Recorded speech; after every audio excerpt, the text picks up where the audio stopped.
एक और interesting story के साथ आप सबका इस YouTube चैनल पर स्वागत है। और हम लोग इस चैनल पर इम्प्रूव करते हैं अपनी इंग्लिश को थ्रू स्टोरी रीडिंग। तो आज की स्टोरी का नाम है एमी एंड द आउल। काफ़ी इंटरेस्टिंग स्टोरी है। वीडियो पसंद आए तो कमेंट जरूर कीजिएगा, वीडियो को कंप्लीट देखिएगा और चैनल पर न्यू है तो सब्सक्राइब जरूर कर लें। तो यहाँ पे एमी कहा गया है इस स्वान को। स्वान क्या होता है? हिंदी में हम बोलते हैं हंस, तो इसका नाम है एमी। और आउल मतलब उल्लू। तो इन दोनों की हमारी ये स्टोरी। तो रीड करते हैं। तो story goes like this. Once एक बार there lived a swan king. रहता था, देयर लिव्ड मतलब रहता था। कौन रहता था? अ स्वान किंग, हंस राजा। नेम्ड जिसका नाम था एमी। ही लिव्ड वह रहता था बाय अ लेक, लेक के किनारे, झील के किनारे। यहाँ पर बाय हमारा प्रेपोजिशन का काम कर रहा है। ये मत कहना कमेंट सेक्शन में कि बाय का मतलब तो के द्वारा होता है, आप तो कुछ और बता रहे हो। बाय के 3 मतलब होते हैं। पहला हो गया के द्वारा, दूसरा हो गया तक, जैसे बाय टुमारो कल तक, बाय 5 o'clock 5 बजे तक।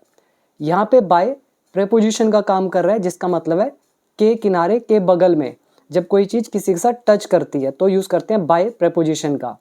और he lived past indefinite tense. और ऊपर हमारा देयर का लेसन। तो वह रहता था बाय अ लेक, एक झील के किनारे। इन अ डेंस फॉरेस्ट, एक घने जंगल में। यहाँ तक क्लियर हुआ? और जो लोग इस चैनल पर न्यू है तो उन्हें एक चीज़ हमेशा याद रखनी है कि स्टोरीज़ आपको तब पढ़नी चाहिए जब आपको एक बार इंग्लिश आ जाए। इंग्लिश के रूल्स अगर आपको आते होंगे, उसके बाद जब आप स्टोरीज़ पढ़ोगे आपको दिखेगा कि जो जो आपने रूल सीखे वो किस तरह से यूज़ हो रहे हैं। आपकी वोकेबलरी इंप्रूव होगी, रीडिंग स्किल इंप्रूव होगी, आपके ग्रामेटिकल कॉन्सेप्ट्स इंप्रूव होंगे। तो एक बार इंग्लिश सीखना ज़रूरी है। अगर नहीं सीखा है और मुझसे सीखना चाहते हो तो आप मेरा ऐप डाउनलोड कर सकते हैं। ऐप का नाम है बिकम इंग्लिश चैम्पियन, जिसके अंदर 500 वीडियोस हैं। तो ये सारी ग्रामर कवर करेगा, आपकी जितने भी इंग्लिश के रूल होते हैं। चाहे आपको कॉम्पिटिटिव एग्जाम क्यों ना देना हो, आइल्स का एग्ज़ाम आपको देना हो, स्पीकिंग करनी हो, राइटिंग करनी हो, कुछ भी करना हो, तो मेरा एक सिंगल कोर्स इनफ है आपकी सभी नीड्स के लिए। इसके अंदर वोकेबलरी भी है, स्पीकिंग भी है, एवरीथिंग है। अगर ज्वाइन करना है तो डाउनलोड कर लेना बिकम इंग्लिश चैम्पियन ऐप। तो इसमें सारे रूल्स कवर किए गए हैं जो मैं आपको यहाँ पे इस स्टोरी में दिखा भी रहा हूँ, और आगे भी बताऊँगा कि कहाँ पे कौन कौन सा रूल यूज़ हुआ है, आप वेरीफाई कर सकते हैं। तो यहाँ तक क्लियर हो गया। इसमें वर्ड मीनिंग देखो पहले। स्वान हो गया हंस, बाय अ लेक झील के किनारे, डेंस मतलब होता है घना। और जब हम किसी चीज़ की पहली बार बात करते हैं तो हम अ आर्टिकल यूज़ करते हैं। लेक की पहली बार बात हुई, अ लगाया। फॉरेस्ट की पहली बार बात हुई, अ लगाया। स्वान की पहली बार बात हुई, अ लगाया। अब इनकी अगर हम दोबारा से बात करेंगे तो हम द यूज़ करेंगे। आगे रीड करते हैं। ही वुड स्पेंड, वह बिताया करता था, हिज टाइम अपना समय, लुकिंग फॉर फूड भोजन ढूंढते हुए, एंड स्विमिंग और तैरते हुए, in the clear blue and cool water of the lake. Lake का ये जो स्वच्छ नीला और ठंडा पानी है, इसके अंदर तैरते हुए। ठीक है, तो वो बिताया करता था अपना समय खाना ढूंढते हुए और झील के स्वच्छ नीले ठंडे पानी में तैरते हुए। यहाँ पर हमारा लेसन यूज हुआ है वुड का, यानी कि यूज्ड टू का लेसन, जो बताता है रिपीटेड एक्शन को। यूज्ड टू की जगह हमने यूज़ किया है वुड का, उसके साथ वर्ब की फर्स्ट फॉर्म। और कुछ करते हुए, ये हमारा सो कॉट हर्ड वाला कॉन्सेप्ट आ गया, आईएनजी। नेक्स्ट है वन डे, एक दिन, as it happens. It happens मतलब होता है, एज मतलब जैसा। एक दिन जैसा होता है, टू ऑल सभी के साथ। ऑल कौन?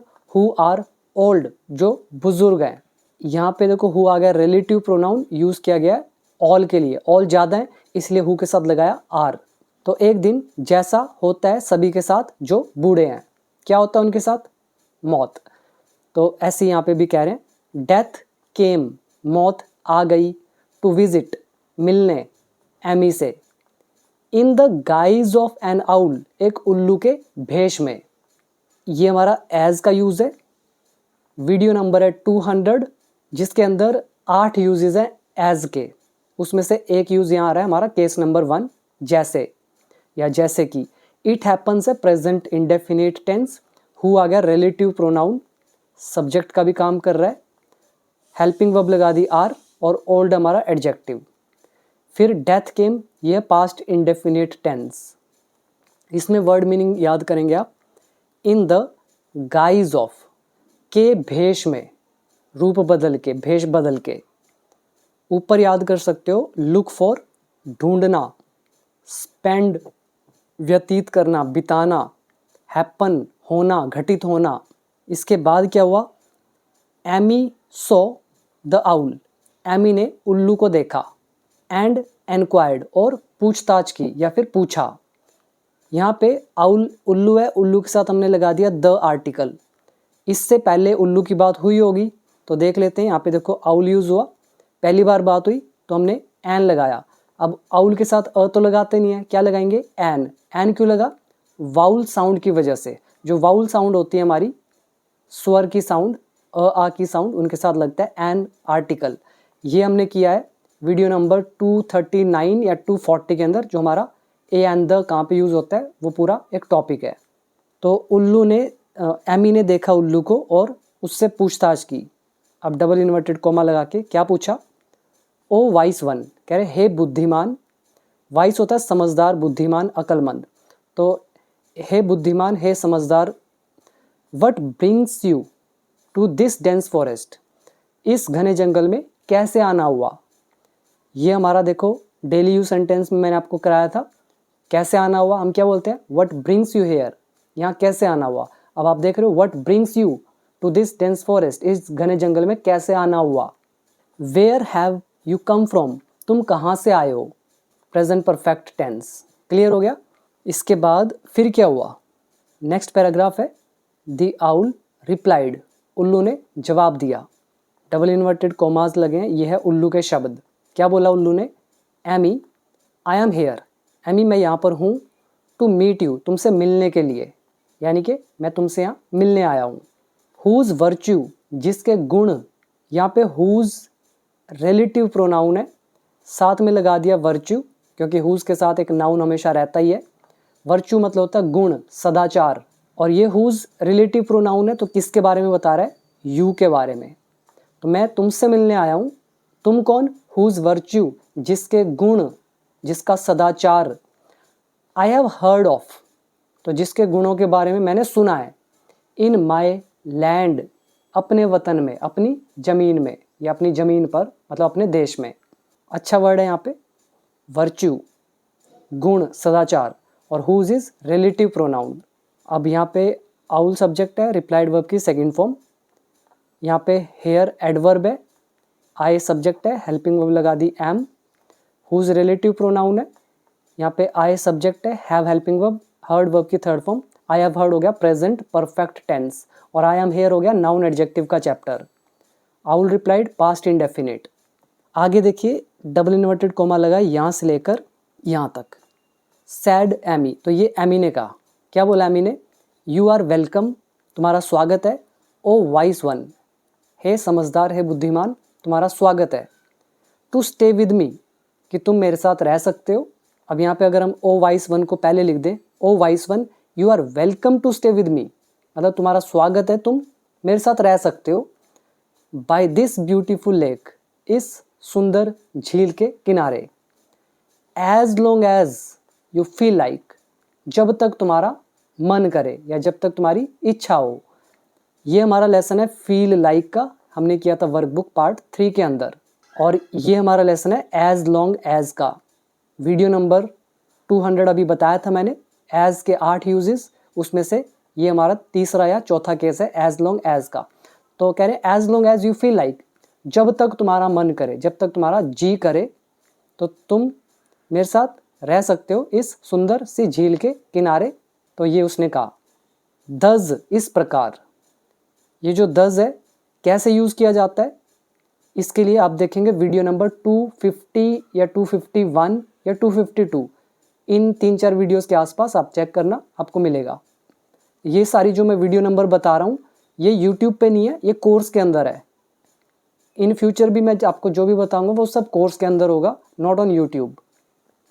दस इस प्रकार या इस तरह Amy and the owl became, तो ये दोनों बन गए बेस्ट फ्रेंड्स, अच्छे दोस्त। And started spending their days, और अपने दिन बिताने शुरू कर दिए टुगेदर, एक साथ, by the beautiful lake side, सुंदर सी लेक साइड के किनारे। अब इसमें आपने सीखा एक वर्ड वाइस, मतलब समझदार, बुद्धिमान, अक्लमंद। एज लॉन्ग एज, यहाँ पे समय की बात होती है, कितना देर तक। फील लाइक का लेसन है ये हमारा, मन करना। स्पेंड इज बिताना, टुगेदर इज एक साथ। तो ये थे इसके अंदर के कुछ हमारे word meaning. Now next paragraph. Then फिर वन डे, एक दिन, द आउल अड्रेस्ड एमी, उल्लू ने एमी को संबोधित किया। एड्रेस मतलब होता है संबोधित करना। बहुत बार बताया एड्रेस क्या होता है, आप सारी वीडियोस देखो समझ में आएगा। तो उसने एमी को संबोधित किया, डियर फ्रेंड, प्यारे दोस्त, आई मस्ट लीव नाउ, अब मुझे निकलना चाहिए। ये मस्ट हमारा यूज़ हुआ है शुड की जगह स्ट्रॉन्ग एडवाइस दिखाने के लिए। लीव है वर्ब की फर्स्ट फॉर्म, निकलना। तो आई मस्ट लीव नाउ, मुझे अब निकलना चाहिए। फॉर माई होम, अपने घर के लिए। इन लोटस ग्रोव, ग्रोव का मतलब होता है बाग, बाग बगीचा। लोटस मतलब कमल, तो जहाँ पे बहुत सारे कमल हो तो उसको बोला गया लोटस ग्रोव। जो कमल का बाग है, तो वहाँ पे कह रहा है मेरा घर है, तो मुझे वहाँ के लिए निकलना चाहिए। डू पे मी ए विजिट, मुझसे ज़रूर मिलने आओ। यहाँ पे इम्पेरेटिव सेंटेंस है हमारा, हम बोलते हैं पे मी ए विजिट, मतलब मुझसे मिलने आओ। वेन एवर यू डिज़ायर, जब भी तुम्हारी इच्छा हो। इम्पेरेटिव सेंटेंस हमारा वर्ब से स्टार्ट होता है, पे यहाँ पर है वर्ब की फर्स्ट फॉर्म। पे मी ए विजिट, मुझसे मिलने आओ। पे विजिट एक वर्ब होती है, मिलने जाना। हमने इससे पहले डू कैसे लगा दिया, फिर ये होता है हमारा एम्फेटिक सेंटेंस। कोर्स में करना, समझ में आएगा एम्फेटिक सेंटेंस क्या होते हैं। तो डू पे मी ए विजिट, मुझसे मिलने जरूर आओ। वेन एवर यू डिज़ायर, जब भी तुम्हारी इच्छा हो। ये हमारा लेसन है वेन एवर का। हमने इसमें किया था whatever, whenever, whichever, whoever, however, ये सारा हमारा लेसन है। ये किए थे वर्कबुक पार्ट 2 के अंदर, लास्ट के लेसन्स में। वीडियो नंबर 145 to 150 के बीच में ये टॉपिक है। और यू डिज़ायर है प्रेजेंट इंडेफिनिट। तो ये आउल ने एमी को एड्रेस किया। आगे लिखा है सेइंग दिस, यह कहकर, the owl left for his homeland, जो आउल है वो निकल गया, वो निकल पड़ा अपने होमलैंड के लिए, अपने वतन के लिए। आफ्टर अ फ्यू डेज, कुछ एक दिनों के बाद। यहाँ पे हमने डिटर्मिनर यूज़ किया है अ फ्यू।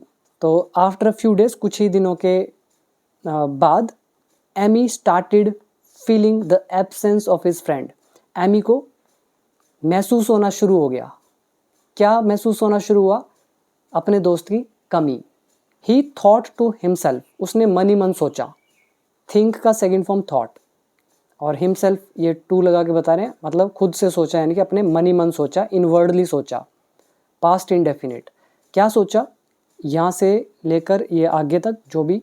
नाउ दैट, अब जब, आई हैव ग्रोन ओल्ड, मैं बूढ़ा हो गया हूँ। ये हमारा लेसन है नाउ दैट का। तो now that I have grown old, अब जब मैं बूढ़ा हो गया हूँ। आई रियलाइज, मुझे एहसास है। I have not seen any place, मैंने कोई भी जगह नहीं देखी है, but this lake side in this forest, कह रहे हैं मैंने कोई भी जगह नहीं देखी है फॉरेस्ट में, इस लेक साइड के अलावा। अब आप कहेंगे अलावा के लिए तो एक्सेप्ट आता है, लेकिन यहाँ तो बट आ रहा है, बट का मतलब लेकिन होता है। तो ये बट यहाँ पर है ना, लेकिन का सेंस नहीं दे रहा है, ये हमारी कंजंक्शन नहीं है, ये बट यूज हुआ है प्रेपोजिशन के रूप में। अब आप कहेंगे बट प्रेपोजिशन थोड़ी होता है, जी हाँ प्रेपोजिशन भी होता है। ये आप चेक करना, प्रेपोजिशन के हमारे 15 पार्ट हैं, वीडियो नंबर 167 to 180 182 के आसपास तक, उसमें आप बट का यूज़ भी देखेंगे, आपको तब क्लियर होएगा, आप कहेंगे हाँ किया है, ठीक है। तो कह रहे हैं अब जब मैं बूढ़ा हो गया हूँ, मुझे एहसास है कि मैंने कोई भी जगह नहीं देखी है except this lake side in this forest, इस जंगल में, इस लेक साइड के अलावा। तो ये बट हमारा प्रेपोजिशन है, इसका मतलब है के अलावा। आई मस्ट सी, तो मुझे देखना चाहिए, शुड की जगह मस्ट, मुझे देखना चाहिए द वर्ल्ड, संसार, या मुझे घूमना चाहिए संसार। Before I grow too old to move, इससे पहले कि मैं इतना बूढ़ा हो जाऊं कि मैं हिल ही ना पाऊं। अब आप फिर से सोच रहे होंगे मैं ये हिंदी कैसे कर रहा हूँ इसकी, कि before I grow too old to move, कि इससे पहले कि मैं इतना बूढ़ा न हो जाऊं कि मैं मूव ही ना कर पाऊं। अब ये इसके अंदर नॉट तो कहीं नहीं लिखा, फिर भी मैं नहीं या न यूज़ कर रहा हूँ, कैसे? अब आपको याद आएगा, ये हमारा लेसन है टू एंड टू का लेसन। ये इतनी आसान ट्रांसलेशन नहीं होती, बिगिनर्स को तो समझ ही नहीं आ रहा होगा, उनको लगेगा कि आई ग्रो, कि मैं उगाता हूँ, टू मतलब मैं भी उगाता हूँ, क्योंकि उन्होंने टू का मतलब अभी तक भी पढ़ा है, लेकिन सिर्फ ऐसा भी नहीं होता, ठीक है। मैं उगाता हूँ इतना बूढ़ा, टू मूव हिलने के लिए, ऐसा कुछ वो हिंदी कर रहे होते, बट ऐसा नहीं है। टू एंड टू का कंप्लीट लेसन है, देखना तब समझ में आएगा। अब मैं क्यों नहीं एक्सप्लेन कर सकता हूँ, क्योंकि एक सिंगल टॉपिक 10-10, 15-15, 20-20 मिनट, आधा-आधा घंटा, इस तरह से मैंने वहाँ समझाया हुआ है। यहाँ समझाऊँ या स्टोरी पढ़ाऊँ, ठीक है। तो ये है, तो I must see the world, मुझे संसार घूमना चाहिए, देखना चाहिए। बिफोर, इससे पहले कि I grow too old to move, कि मैं इतना बूढ़ा हो जाऊँ कि मैं हिल ही ना पाऊँ। आई शैल विजिट माई फ्रेंड, मुझे अपने दोस्त से मिलना चाहिए, द आउल, उल्लू से, इन लोटस ग्रोव, कमल के बगीचे में, बाग में, टू स्टार्ट विद, सबसे पहले। अब आपको ये याद आ रहा होगा टू स्टार्ट विद, या कई सोच रहे होंगे पता नहीं कहाँ से आ गया टू स्टार्ट विद, और अगर पढ़ के देखो तो I shall visit my friend the owl in lotus grove to start with. अब ये टू स्टार्ट विद कैसे आया? अब आप याद करो, हमने आइल्ट्स के एसेज पढ़े थे, उसके अंदर मैंने आपको बताया था कि एसे कैसे लिखा जाता है, और जब आप बिगिन करते हो, शुरू करते हो, हमने क्या यूज़ किया था? टू बिगिन विद, यही था ना, to begin with, to start with. Begin क्या होता है? स्टार्ट ही तो होता है, तो ये लास्ट में लगा दिया, शुरू में भी लगा सकते थे, मतलब शुरुआत में, सबसे पहले। नेक्स्ट है I am missing him terribly, मैं उसे मिस कर रहा हूँ बहुत ज़्यादा। टेरिबली मतलब भयंकर रूप से, बहुत ज़्यादा। टेरिबली यहाँ पे हमारा एडवर्ब है, टेंस है present continuous. The next morning, अगली सुबह, एमी द किंग स्वान, जो एमी है हंस राजा, फ्लू तो वो उड़ चला, कहाँ पे? टू लोटस ग्रोव, तो लोटस ग्रोव में उड़ चला। टू मीट, मिलने के लिए, उल्लू को। Next one, he looked for the owl, उसने उल्लू को ढूंढा। लुक फॉर मतलब ढूंढना, ये हमारी फ्रेजल वर्ब होती है। तो उसने उल्लू को ढूंढा एवरीवेयर, हर जगह, बट लेकिन, इन वेन, लेकिन सब व्यर्थ। यहाँ पे बट सेंस देगा लेकिन का, ये हमारी कंजंक्शन, जो पहले आया था वो था प्रेपोजिशन। इन वेन का मतलब होता है सब व्यर्थ, तो उसने उल्लू को हर जगह ढूंढा लेकिन सब व्यर्थ। सून, जल्द, ही सो हिम, उसने उसे देखा, इन अ ट्री होल, पेड़ के बिल में या छेद में। तो होल मतलब बिल, सून का यहाँ पे मतलब जल्द, जल्द उसने उसको देखा, past indefinite tense. The owl was resting, उल्लू आराम कर रहा था, पास्ट कंटिन्यूस टेंस। तो उल्लू आराम कर रहा था, देयर, वहाँ, एज आउल्स डू, जैसा कि उल्लू करते हैं। एज यहाँ पे आ रहा है जैसा कि, केस नंबर 1 एज का चैप्टर का, और आउल यहाँ पर है सब्जेक्ट, डू मतलब करना, वर्ब की फर्स्ट फॉर्म, ठीक है। जैसा कि उल्लू करते हैं, उल्लू यहाँ पे प्लूरल सब्जेक्ट है, इसलिए डू यहाँ पे हमने एस नहीं लगाया। एज मतलब जैसे कि, तो उल्लू आराम कर रहा था वहाँ, जैसा कि उल्लू करते हैं, इन डे टाइम, दिन के समय। फॉर, क्योंकि, ऑल आउल्स आर ब्लाइंड, क्योंकि सारे उल्लू अंधे हो जाते हैं, बाय डे टाइम, दिन के समय। अब आप सोच रहे होंगे मैंने फिर से, फॉर तो के लिए होता है, फॉर का मतलब, फॉर और एक प्रेपोजिशन होती है, फॉर दिल्ली, दिल्ली के लिए। अब मैं यहाँ पे फॉर की हिंदी बोल रहा हूँ क्योंकि, फॉर क्योंकि, ऑल आउल्स आर ब्लाइंड, क्योंकि सारे उल्लू अंधे होते हैं। अब ये फॉर कैसे आ गया? अब आप याद करो, वीडियो नंबर मैं कह नहीं सकता कितना था, 250 के आसपास कुछ है, 240 250 के शायद बीच में हो, जिसमें हमने क्योंकि के 4 मतलब निकाले थे, ठीक है। क्योंकि के हमारे 4 मतलब थे। कौन कौन से थे? एज था, बिकॉज था, फॉर था, सिंस था। तो ये 4 मतलब होते हैं क्योंकि के, और चारों का अलग सेंस होता है। अगर आप इन सेंस को नहीं पकड़ेंगे ना तो आप सही यूज़ नहीं कर पाएंगे। यहाँ पर बिकॉज आ ही नहीं सकता है, क्योंकि के लिए आप तो बिकॉज लगा रहे होते हैं, लेकिन बिकॉज आ ही नहीं सकता है। क्यों नहीं आ सकता है? उनके पीछे रीज़न होते हैं। तो वीडियो देख लेना, 240 250 के बीच में होगा, या फिर 240 टू 260 के बीच में आपको मिल जाएगा। आगे देखते हैं। एमी कॉल्ड आउट, एमी ने पुकारा। कॉल आउट होता है पुकारना। क्या पुकारा उसने? किसको? डियर राहुल, प्रिय उल्लू, हेयर आई एम एमी, कि यहाँ मैं एमी हूँ। यहाँ पे हेयर बता रहा है थोड़ा इशारा करने के लिए कि मैं एमी हूँ, योर फ्रेंड, तुम्हारा दोस्त। Do come out to meet me, मुझसे मिलने बाहर आओ। तो ये उसने कहा। फिर से डबल इन्वर्टेड कॉमास लगे हैं यहाँ से यहाँ तक। रिप्लाइड द आउल, उल्लू ने रिप्लाई किया। डियर एमी, प्रिय एमी, आई एम ग्लैड, मैं बहुत खुश हूँ। ग्लैड मतलब वेरी हैप्पी, एडजेक्टिव है। मैं बहुत खुश हूँ। यू हैव कम, तुम आए हो। बट लेकिन, आई शैल मीट यू, मैं तुमसे मिलूँगा। एट सनसेट, सूर्यास्त के समय। आई कैन सी, मैं देख सकता हूँ। ओनली इन द डार्क, केवल अंधेरे में। तो ये उसने, उल्लू ने कहा। इसमें वर्ड मीनिंग आप देखेंगे।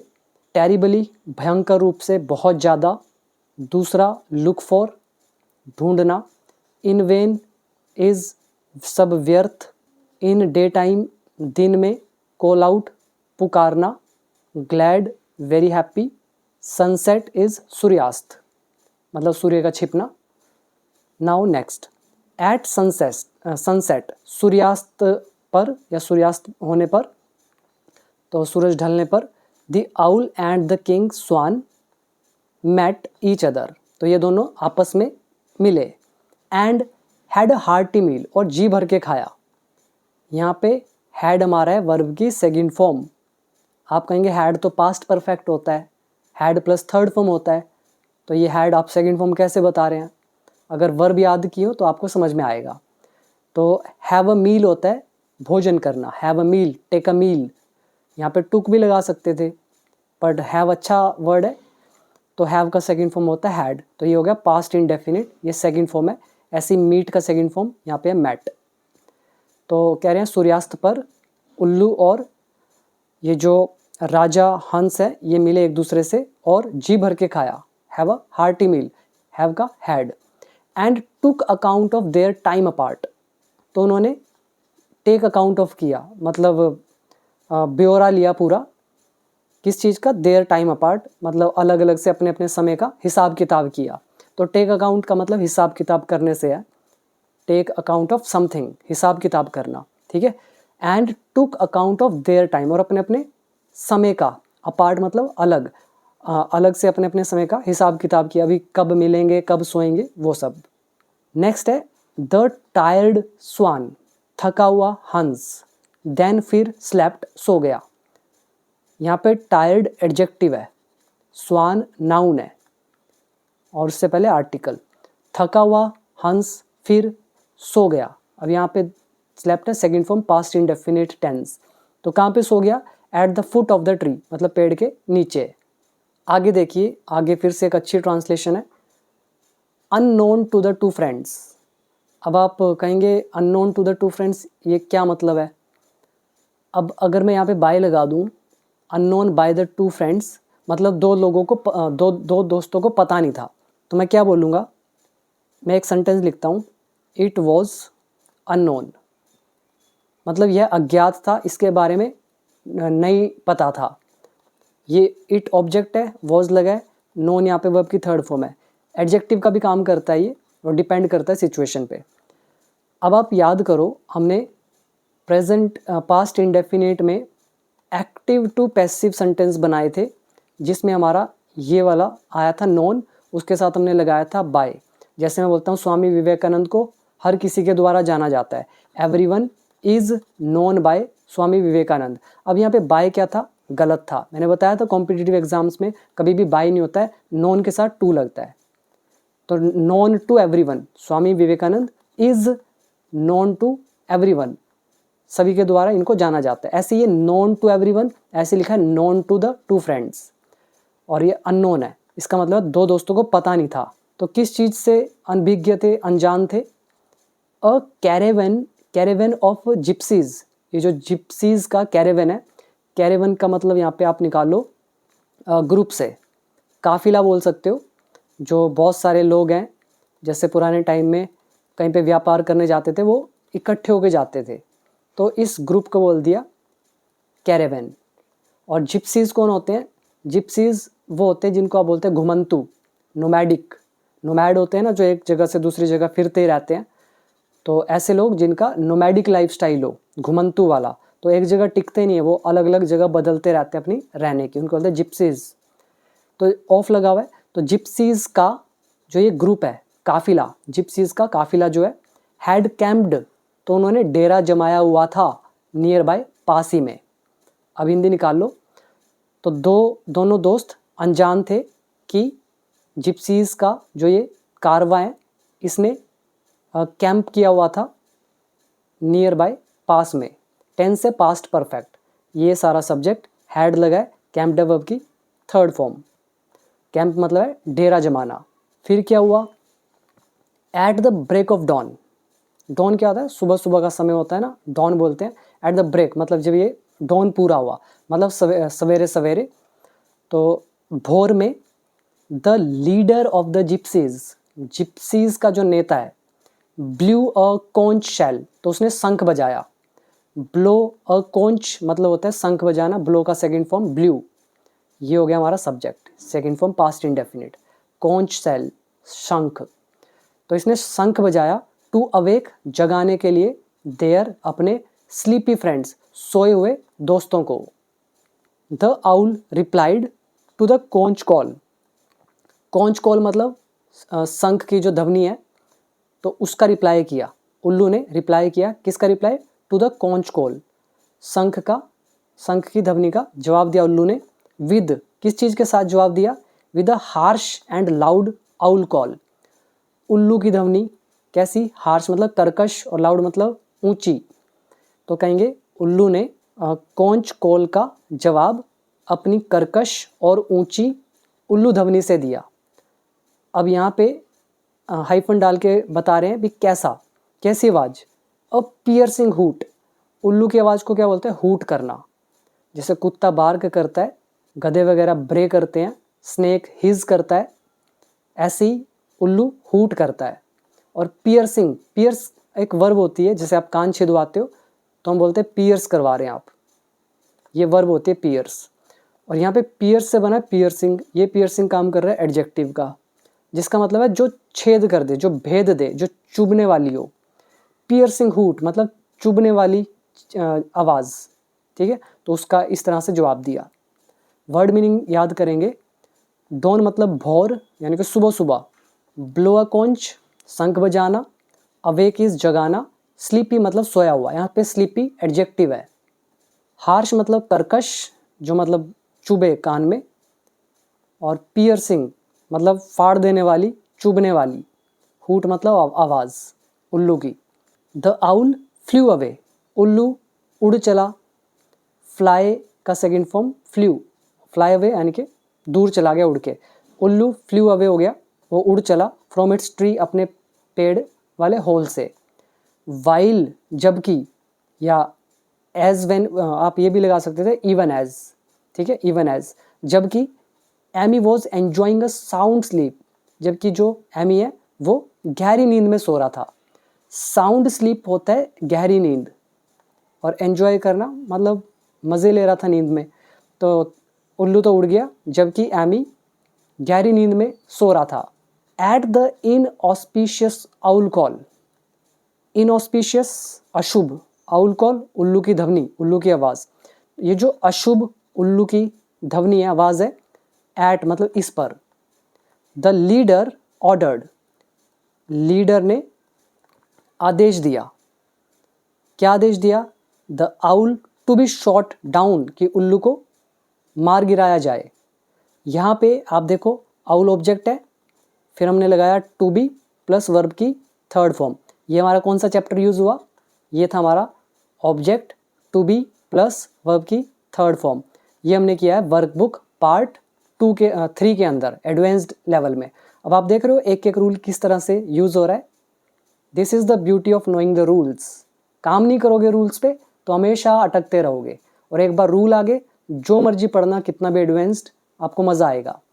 तो कह रहे हैं इस अशुभ आउल कॉल पर लीडर ने आदेश दिया उल्लू को शॉट डाउन करने का बाय एन एरो, एक तीर से। अब जिसको इंग्लिश नहीं आती वो क्या सोच रहा होता, द लीडर ऑर्डर्ड, लीडर ने आदेश दिया द आउल, उल्लू को। क्या लीडर ने उल्लू को आदेश दिया है? गलत, उल्लू को आदेश नहीं दिया बल्कि उल्लू को शॉट डाउन करने का आदेश दिया है। तो ये कैसे यूज़ हुआ है तो आप चेक करना मेरी सारी videos. To be third form पे कई सारी 3-4 अलग अलग टॉपिक्स हैं, आपको सारे करने पड़ेंगे तब समझ में आएगा। और एक और बता देता हूँ, इसका 303 या 304 वीडियो नंबर है शायद, उसको भी देख लेना, थोड़ा आइडिया हो जाएगा आपको, ठीक है। नहीं तो इस पर पूरा लेसन है कंप्लीट। आगे लिखा है एन एक्सपर्ट आर्चर। आर्चर होता है तीरंदाज और एक्सपर्ट है, तो एक जो एक्सपर्ट आर्चर है तीर चलाने वाला, सून इसने जल्द, ड्रू मतलब निकाला, ड्रो होता है निकालना, ड्रू हो गया सेकंड फॉर्म, तो इसने जल्द निकाला, एंड शॉट एन एरो, और जो तीर है वो शॉट किया मतलब चला दिया, एट द ट्री पेड़ की तरफ। तो कोई चीज़ हम निशाना लगाते हैं तो एट लगाते हैं, फिर जिसकी तरफ लगाया गया। अब ये जो एक्सपर्ट आर्चर है, फिर इसके बारे में एडिशनल इन्फॉर्मेशन दिखाने के लिए हु रिलेटिव प्रोनाउन हमने यूज़ किया है। तो एक expert Archer who could shoot, जो निशाना लगा सकता था मतलब छोड़ सकता था एरो को, कहाँ पर, at the source of a sound, जो ध्वनि का स्रोत है, सोर्स है मतलब जहाँ से साउंड पैदा हो रही है, तो source of a sound, sound का स्रोत, तो उस पर क्या कर सकता था, ये शूट कर सकता था एरो को। यहाँ पे कुड का यूज़ है, कुड के साथ लगी वर्ब की फर्स्ट फॉर्म, ये हमारी पास्ट एबिलिटी।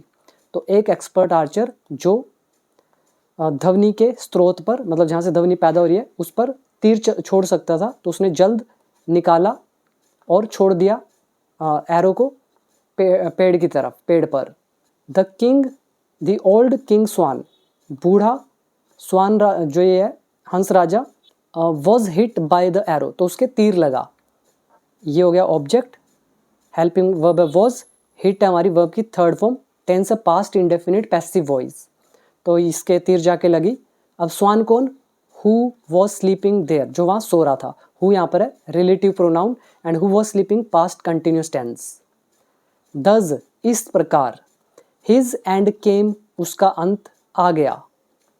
किसके द्वारा आया उसका अंत, by the inevitable visit of death. Of लगा हुआ है, ऑफ हमेशा उल्टा पढ़ते हैं, हम कहेंगे मौत का ये जो इनएविटेबल विजिट है, विजिट मतलब आगमन, और इनएविटेबल की हिंदी होती है अपरिहार्य, जिसको टाला नहीं जा सकता है, अनअवॉइडेबल, जो बहुत अच्छा वर्ड है इनएविटेबल, जिसको टाला नहीं जा सकता, जो होकर रहेगा। तो मौत का जो ये अपरिहार्य आगमन है, मतलब मौत का वो आगमन जिसको टाला नहीं जा सकता है, तो उसके द्वारा उसका जो अंत है केम, आ गया। In the guys of the owl, उल्लू के भेष में। वर्ड मीनिंग देखो, पहला सोर्स मतलब स्रोत जहाँ से कोई चीज़ पैदा हो रही है, शॉट एन एरो तीर चलाना, आर्चर तीरंदाज तीर चलाने वाला, एक्सपर्ट इज विशेषज्ञ, ड्रॉ इज निकालना, देन याद करेंगे इनएविटेबल, अच्छा वर्ड है, अपरिहार्य एडजेक्टिव होता है, इन द गाइज ऑफ के भेष में। Now what is the moral of the story, and आप में से कोई भी अगर इंग्लिश सीखने के लिए इंटरेस्टेड है, डाउनलोड कर लेना बिकम इंग्लिश चैंपियन ऐप और इंग्लिश सीखिए, मज़ा आएगा आपको। तो यहाँ पे लिखा है डेथ कीप्स नो कैलेंडर, मौत का कोई भी समय नहीं होता है। डेथ यहाँ सब्जेक्ट है, कीप वर्ब की फर्स्ट फॉर्म, साथ में लगा दिया एस, टेंस है प्रेजेंट इंडेफिनिट, मौत का कोई समय नहीं होता है। तो ये थी हमारी आज की एक इंटरेस्टिंग सी स्टोरी। उम्मीद करता हूँ आपने एंजॉय किया होगा। तो कैसी लगी वीडियो कमेंट सेक्शन में ज़रूर बताइएगा, और पिछली सभी वीडियोस भी वॉच करें। इंग्लिश सीखना है, डाउनलोड कर लो बिकम इंग्लिश चैंपियन ऐप। अभी दीजिए इजाज़त, थैंक यू सो मच।